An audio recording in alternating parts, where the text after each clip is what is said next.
அனுமருடைய அவதாரம், அனுமர் ஜெயந்தி.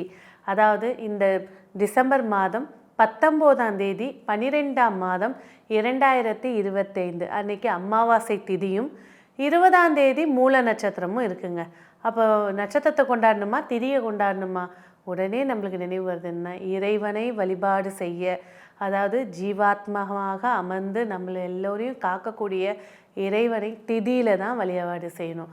கோகுல அஷ்டமி, விநாயக சதுர்த்தி, சூர சம்ஹாரம், கந்த சஷ்டி அப்படின்னு நிறைய விசேஷங்கள் இருக்குது. எல்லாமே திதியில தான் நம்ம இறைவனை வழிபாடு செய்கிறோம். அதே போல் இந்த 19ஆம் தேதி மார்கழி மாதம் நிறைந்த அமாவாசை தான் அனுமர் ஜெயந்தி. இந்த அனுமர் ஜெயந்தியில் என்னென்ன சீக்ரெட்ஸ் இருக்குது, எப்படி நம்ம இந்த வழிபாடுகள் மூலயமா நம்மளுடைய தேவைகள் அனைத்தையும் பூர்த்தி செஞ்சுக்கலாம்?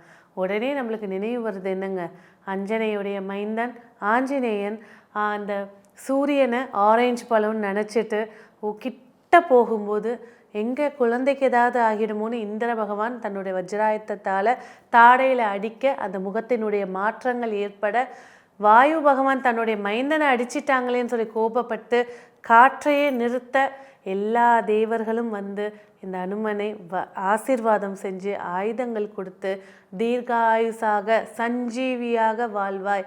ஏன்னா இன்னமும் நம்மளுடைய புராணங்களும் சரி, நம்மளுடைய எண்ணங்களும் சரி, அனுமர் இன்னும் உயிரோட சஞ்சீவியோடு வாழ்ந்துட்டுருக்காரு.